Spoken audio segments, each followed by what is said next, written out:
दोस्तों, डर डर एक ऐसी चीज़ है जो कभी ना कहीं सबको डराता ही है।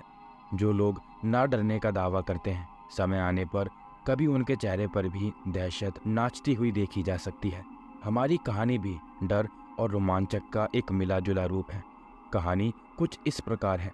ये कहानी आज से लगभग 20 या 25 साल पुरानी है।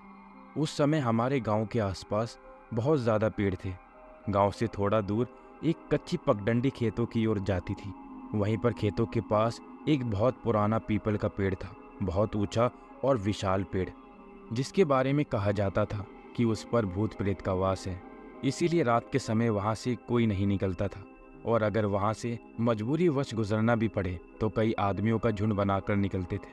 कहते हैं कि एक बार कोई आदमी रात को उधर से गुजर रहा था तो पीपल के ऊपर से चीखने चिल्लाने और रोने की आवाज़ें आ रही थी।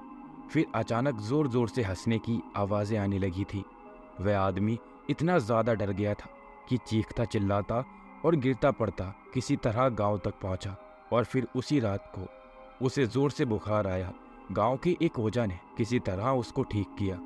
एक बार गांव की एक चौपाल में भूत प्रेत के किस्से चल रहे थे। सभी अलग अलग अनुभव बता रहे थे।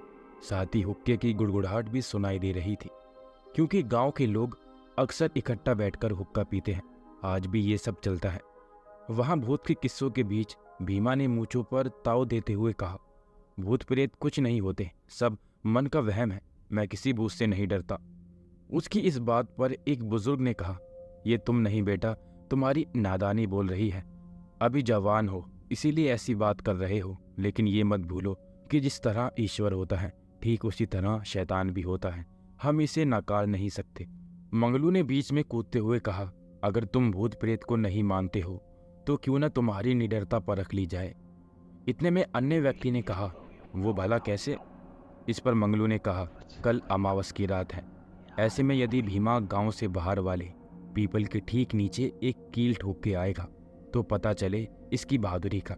सभी ने मंगलू की हाँ में हाँ मिलाई। बड़बोलेपन में भीमा फंस गया। अब अगर वह मना करता तो सभी उसे डरपोक समझ लेते।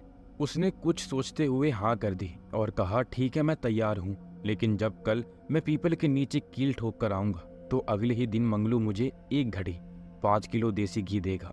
अगर उसे मंजूर है तो ही मैं कील ठोक कर आऊंगा। ये कहकर मंगलू की ओर देखकर भीमा ने कहा। उसे लगता था कि घी की शर्त लगाने पर वह पीछे हट जाएगा, क्योंकि मंगलू बड़ा कंजूस आदमी था और भीमा बिना कुछ किए ही जीत जाएगा। मगर भीमा की ये बात तब धरी रह गई जब पंचायत ने कहा कि हमारी तरफ से भीमा को 2 घड़ी यानी 10 किलो घी मिलेगा अगर वह पीपल के नीचे कील ठोक दे। भीमा मरता क्या ना करता।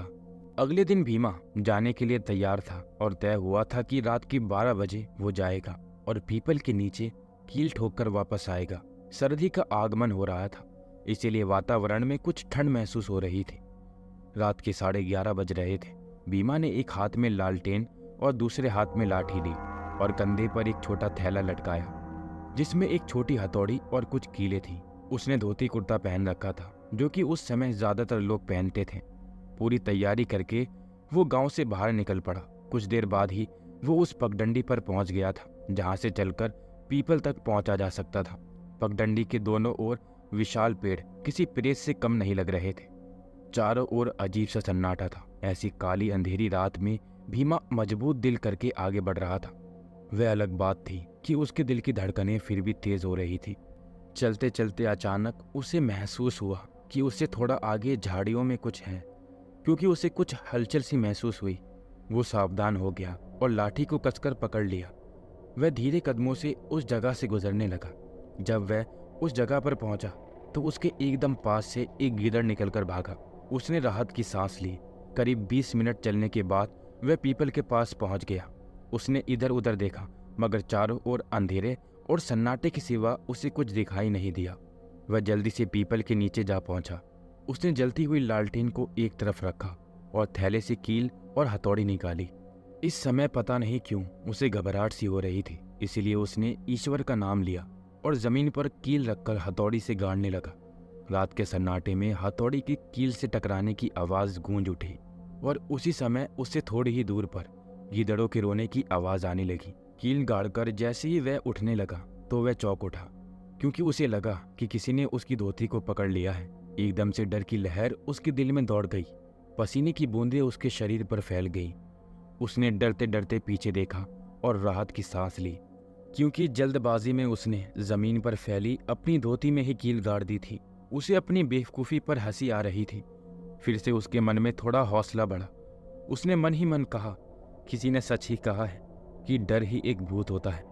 उसने धोती से आर पार होकर जमीन में गड़ी कील वापस निकाली और दूसरी जगह ठोक दी।